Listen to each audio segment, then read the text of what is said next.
Well, hello everyone. Very excited to be here. Another SaaS marketing makeover. We have a big guest for you all today. Kevan Lee. He runs marketing at Buffer. You may have seen him on social media. He's very active on there. Does a phenomenal job growing Buffer through, I would say, low cost acquisition type channels and a really unique approach. And I'm just super excited to see now. Before he gets introduced a little bit more, he asked me, "Hey Garrett, can I at least know who's on the wheel?" And I had to tell him I don't actually know what's on the wheel either. So as a friendly reminder to everyone tuning in, we've never seen these companies before. I don't even know the options we're looking at, and we're gonna have a great time. Thanks for being here, Kevan. Absolutely. Thanks for having me, Garrett. This will be fun.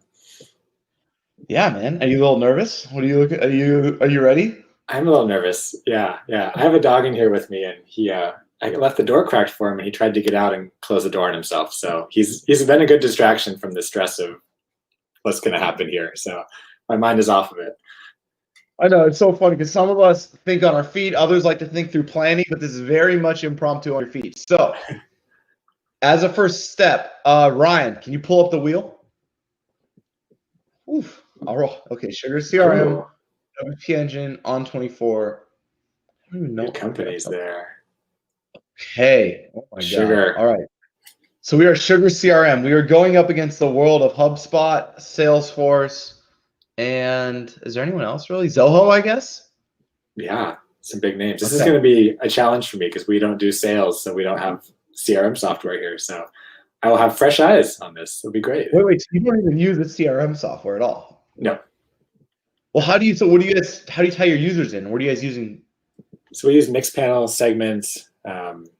That's about it. Yeah, we just use it for user insights there. I love it. And so you get everything from Mixpanel into any type of user tracking, or is it all in Mixpanel and then via segment? Does it go back to like a HubSpot or something like that for marketing or a Marketo? It doesn't. No, we're pretty lean. We pipe it into Customer IO for email marketing, and then we're good to go. Yeah. I love it. You have such a different approach. I think it's gonna be so refreshing to everybody here. Like you can do so much with a lot less than I think people think they can. Yeah, maybe I'll decide we need SugarCRM by the end of this. We'll see. Okay, so this is interesting. So a lot of people don't realize this. We did this with Exactly back in the day. I'm gonna share my screen here. And so we were working with Exactly, their sales compensation software, and they had already separated some of their products. So it looks like SugarCRM is separated so that they can have multiple market share with their reviews.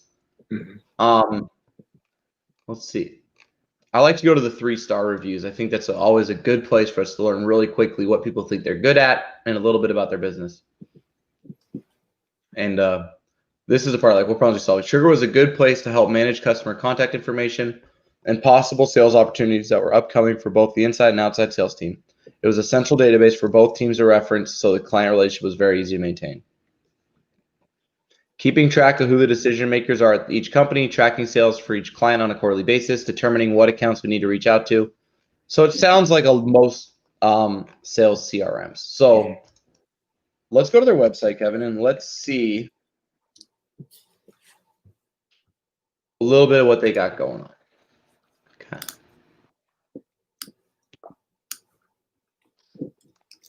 We are using a slider format. What's your take on sliders, Kevan? I do not like them. Why do you not like them? Expand on that for me. Well, our data shows that not too many people stay on the page long enough if it's an auto slider to see what is on the other slides, or if they have to manually click, people aren't manually clicking. So maybe SugarCRM has some different data on their homepage, but generally we think anything past the first slide is lost. Yep. No, I love that feedback. And my concept on it has always been, I like to do modeling and think about how I'm gathering information. I always felt it was difficult to understand how one slider was performing versus another if they could change. So it was really hard to know what copy was better and why. Yeah, that's a great point. Cool. So they also then go market with insight, sell, serve. So for those of y'all who tune in familiar, HubSpot has a customer service platform now. Zendesk actually has sales, chat, marketing seems similar. Yeah, Salesforce obviously. So a kind of very similar competing platform. marketing automation, customer experience. Anything stand out to you so far? Yeah, I've been trying to place it in context to the other CRMs out there. So we've researched CRMs in the past, and I think one of the things that we care a lot about when we're making that buying decision is brand and kind of how the websites look and feel. Yep. And SugarCRM feels like you're on as a Salesforce here, like just a very different feel in terms of the polish and the brand and visual language there. So I don't know how big of a decision point that is for others, but for us that was, a relatively big deal. We wanted to see, kind of get to know the company that we're going to be spending so much time with and the products that we're going to be spending so much time inside of. So I think it's an easy aspect to diminish when you're doing resourcing, budget, people conversations, but I do think it matters in the grand scheme of things. I couldn't agree more. And I think they're definitely, I don't think you could have a safer brand. Would be, I don't know if that's a nice way to say it, but it's literally as if it's devoid of any type of emotion you could get while looking at this page. Safe is a great word. And sometimes safe works. And maybe their data shows safe sells. Yeah. I think I love seeing, like, maybe bring the logos up a bit higher on the homepage there so you can see those more front and center. It looks like, yeah, exactly. It looks like, and you mentioned this on the G2 page, that they've split the business into different units. And so I see they're calling that out here. We did a similar thing at Buffer. We split Buffer product into multiple products. And it becomes really hard to, or I should say it becomes very easy internally to recognize, oh, we have 3 distinct products, versus a customer's experience on your website. They have no idea that, or it matters much less to them that you have 3 products. They just want to get to know, like, what is Sugar, what is Buffer. So sometimes it seems more important than it might actually be in the consumer's eyes. It's a lesson that we learned ourselves. 100%. I think one of the things I find so, I guess, interesting is one way to say it, is I would never go about trying to take CRM market share remotely like this. And what I mean by remotely like this is, I mean, compete at a features level without a clear differentiation that would get me much better efficiency on my capital or on my strategy. And what I mean by that is, like, you talk about Buffer, right? Obviously, you're a big part of it. What I think Buffer does so well is it literally lets you get started and engage with it. Do you know what I'm saying? Like, you talk about social proof, you're living it, right? You got to build a fold. And then you have kind of 2 different product suites, right? And analysis and publishing. Mm-hmm. But to me, when you're thinking about what you want to do, it's very easy for you to think about how you want to grow, because everything's through self-onboarding and everything's still around this ICP, which is a little bit downstream. Is that a fair assessment? Totally. Yeah, we're product-led growth all the way. Yep. Now, when I look at Sugar, and I may or may not have been pitching for their paid media, so I might know a little about them. They have a large budget for spending, but I would still say they are sales development led and sales led, because let's talk about solutions here, I guess. So within solutions, what's your belief on organizing product pages, and what do you get from this? Yeah, I mean, I love that it's jobs focused rather than trying to rebrand 3 different products within Sugar. So I think that's great that they're starting with that. We found that a product-led approach is really, really great for, and not that we have sales, but we've learned that having people in the product helps them convert better over time. I think it helps your sales team if the person you're talking to already kind of knows a bit about the product or has been able to experience it in a way that's different than a white paper or one pager or clicking on the website. I think if you can get them into the product, which HubSpot does this really well, which I know they're competing in Sugar space. Like, you can get into HubSpot, you can use HubSpot, you can try it out. There's very little friction, and then you get in touch with SDRs and kind of go down the sales pipeline there. So it's interesting. There's different ways you can start, different points you can start that sales process. I tend to advocate for pushing it deeper down so you get that product experience up front. So essentially what you're saying is if I go in here and I am curious about how they are going to help me with, let's say, sales automation, you want to be able to just go in and click around and experience for yourself, similar to what Salesforce is saying you could do or HubSpot is saying you could do. Is that what you're trying to say? 100%. Yes. Okay. I love a button that says get started now. Yeah. Get started now and then literally lets them. Now, I would argue one of those reasons you want to do that is because you've spent so much time at Buffer developing direct traffic as well as organic. Is that a fair assessment? I'm totally biased. Yes. So Yeah. it's bad, right? But what I'm trying to say is let's see what they've done, right? So they got resources here, but not even the blog. So the blog doesn't even, like, this is very interesting, right? So blog's been essentially neutered from the menu. Mm-hmm. Yeah. Case studies, ebooks, white papers. Do you have an opinion on these types of imagery, Kevin? I love a bit more of a unique brand style. So maybe some illustrations like we have there. Some cool stickers. Yeah. How much? What's the resource allocation? So if Sugar's listening right now, what should they expect to spend to get our time or resource? How do you guys go about getting a fresh graphic to bring your content to life? Yeah, well, that graphic there, that purple one that you were playing around with, I mean, that took me 5 seconds to make, but a lot of it is like putting the systems in place. So we have one marketing designer on our team who does the beautiful illustrations you see on our homepage, and she made a sticker pack for us. So you can pull an Unsplash image, stick some brand stickers on top of it, and you're good to go. And you kind of systemize it for the whole team to use. So it's a very low lift once you lay the foundation, but it has a big impact.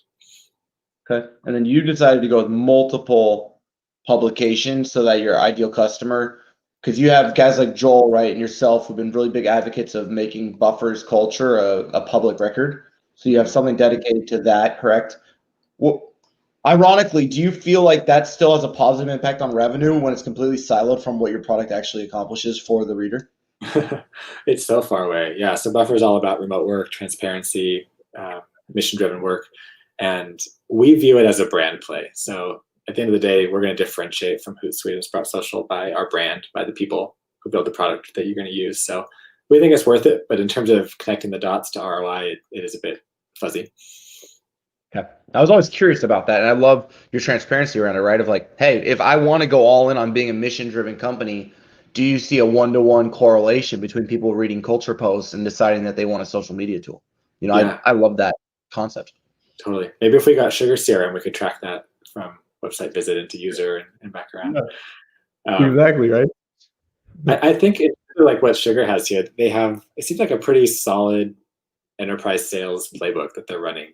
Ebooks, white papers, collect leads, nurture them. Enablement. Go for it. I think that they might find things are starting to shift in the marketplace, and maybe those tactics might be better off if we do push the sales further down the funnel, so you get people into the product. If you open up more of that content, ungate it so people can experience what you're saying there on a blog format, for instance. So I think there's some room to play around with that. I'm sure they're experimenting with it too, but that's kind of the direction I see a lot of other big companies, enterprise companies, at-market companies going. Love it. No, I love your point there. Now, here's what I'm thinking, Kevin. What do you need to see here before you can take the guardrails off and give me exactly what you think they're going to do and 3 points you would do if you started in the next 30 days? So before we do that, is there anything else I need to show you on here? No, I think I'm good. Okay. Do I get to hear your 3 things too? Oh, I'm going to be there with you. I'm going to do it with you for sure. Okay. Awesome. So, let's take a break real quick. So,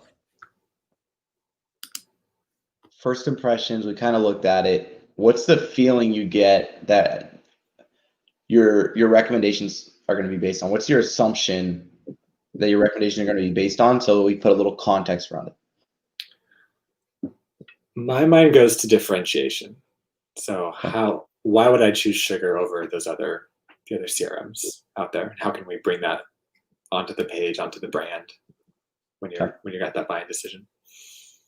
Yeah, my thought on differentiation is very, very similar, but also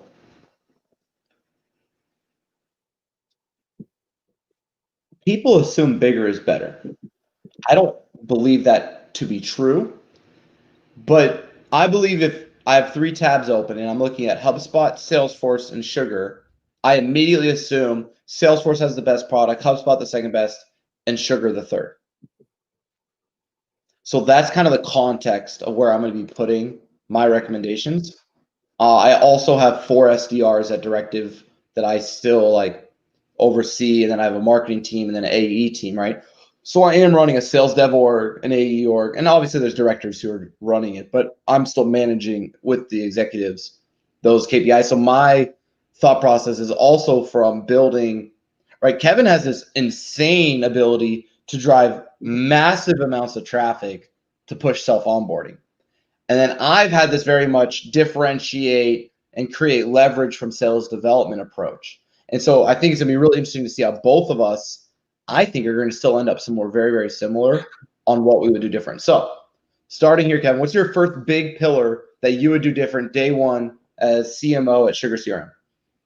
Oh boy. If they'll let me, I would Yes. I would kick off a product-led growth model. So bring that Get Started Now button onto the homepage. And the underpinnings of that is obviously you need a free trial or product experience so people can get right in there. And is the underlying hypothesis that if someone couldn't self-onboard to your product's not good enough? Yeah. I mean, in its simplest form, right? Right. Mhm. Sales shouldn't make up for a lack of product usability. Yeah. Yeah. In its simplest form in 2020. I don't think that's sustainable. So number one, we need to push the free trial. I love that. Number two, what's your thoughts on their content, their positioning, product, marketing? Where does your brain go? Yeah. I think if you're going to do that product-led growth model, if you're going to bring the trial experience more to the forefront, you need to ungate that content, let it breathe, open it up, and use that as a demand gen source, as a traffic play. So I imagine there's tons of great stuff there.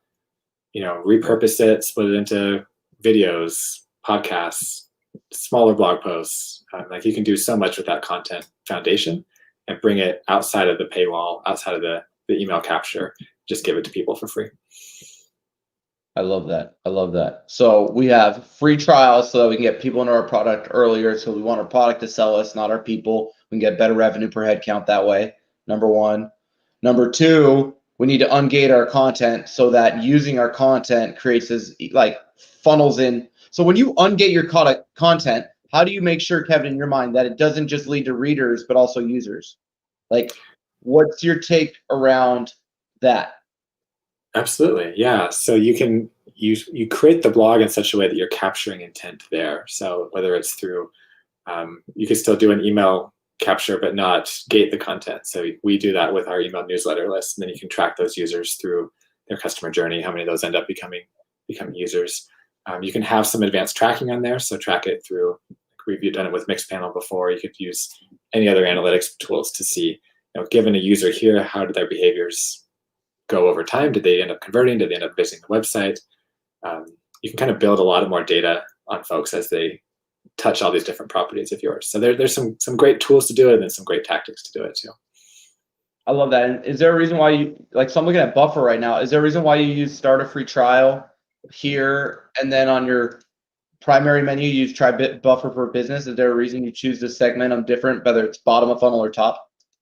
Yeah, I think we are constantly testing the different buttons. And so what we might be seeing there is just kind of us caught in the middle of some tests and optimizations.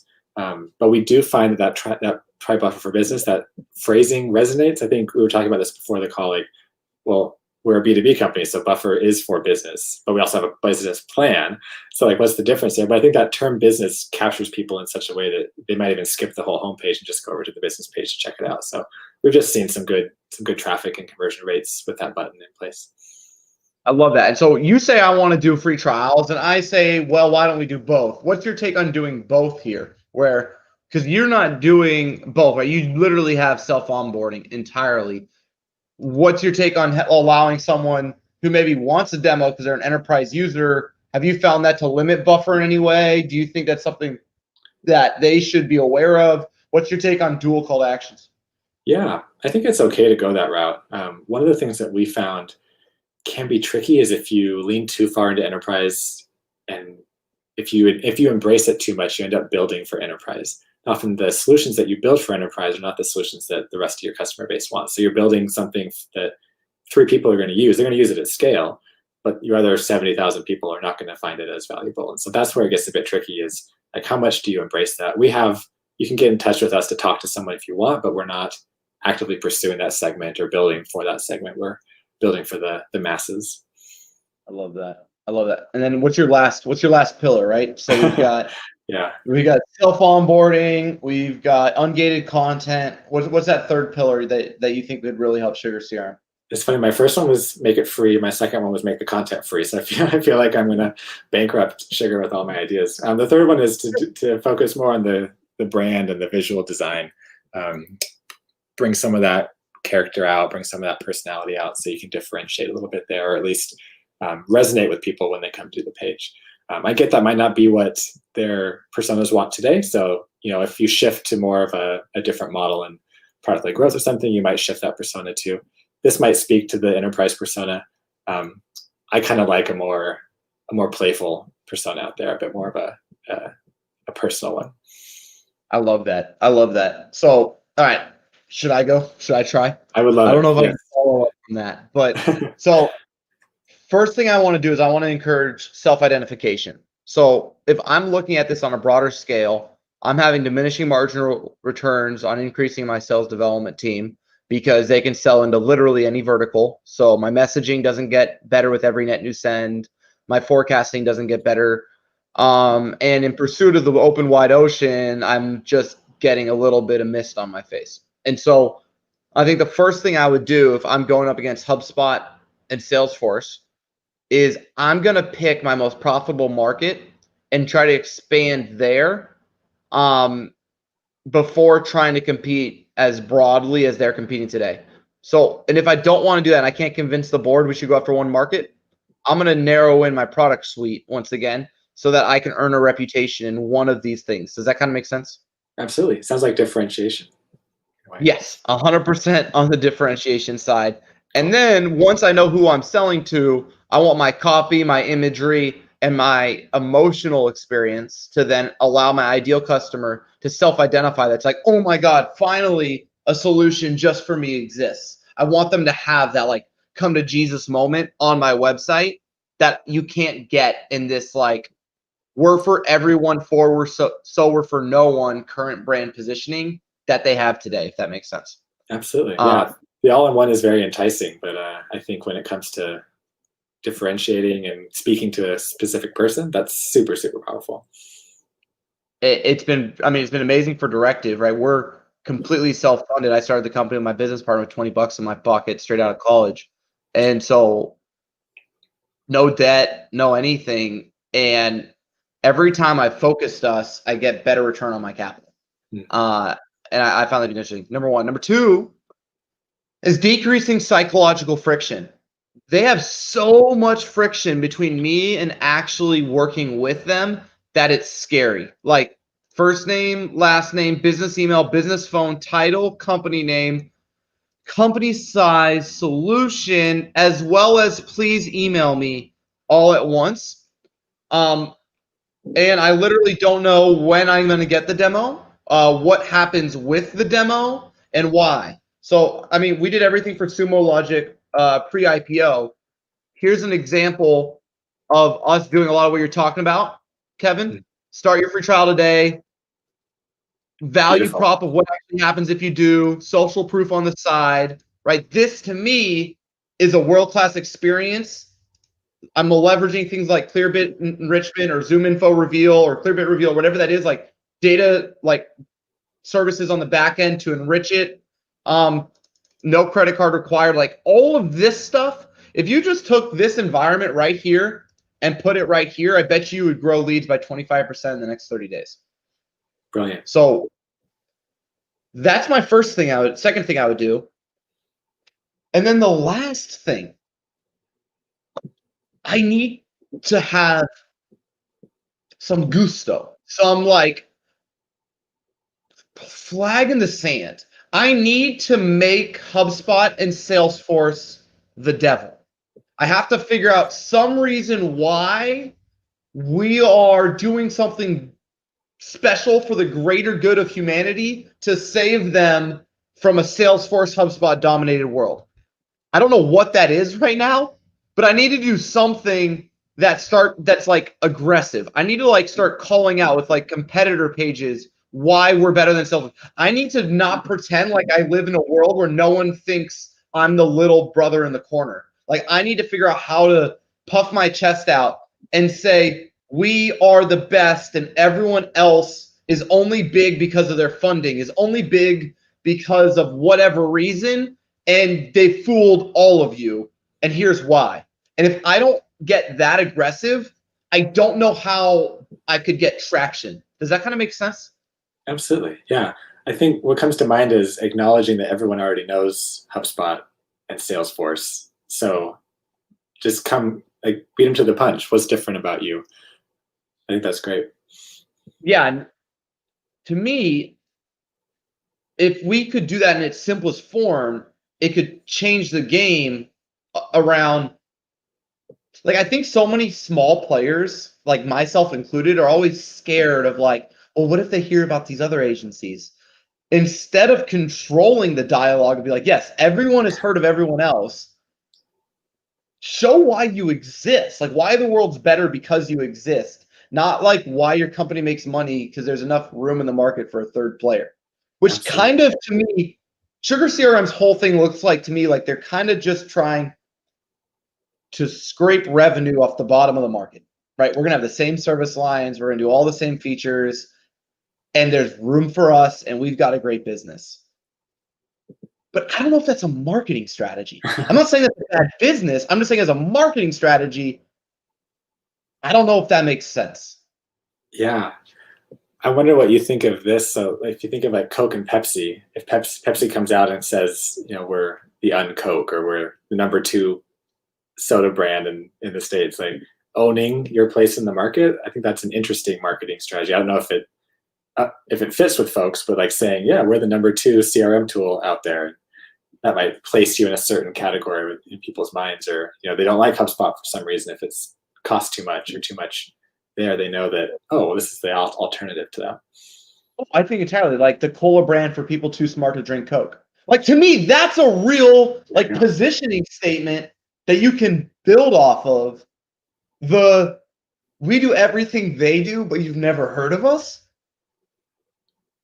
Not quite like, as catchy. I don't know, like at Directive, like I want to be the largest search marketing agency in the world for SaaS. I want to solve problems that a demand gen manager struggles with. That's it. Like, and if I get that specific, my marketing strategy gets easy. My sales development gets easy. The operations, my services, like where do I invest? Do I put more money in this service or that service? Really easy. Who do I hire? Really easy. Like the reason I think Buffer, I'm sure, is so delightful to work at is because you have such a singular focus of who you are and who also equally as important you're not, right? Like who you're not is in a culture more important than who you are, in my opinion, because who you are is hard to build. Who you're not, easier to get traction and build resonance around. And so I think you guys have done that so phenomenally well. I think SugarCRM's just nervous. And I think if they could go out on a limb and say, this is what we are, this is what we're not. Here's why Salesforce and HubSpot stink. Here's why the world's better because we exist. And they create that, even if they keep their different service lines, even if they force you to do a demo, even if all those things were the same, but they actually like owned their place in the market, I think you could start to change the way inbound drives revenue.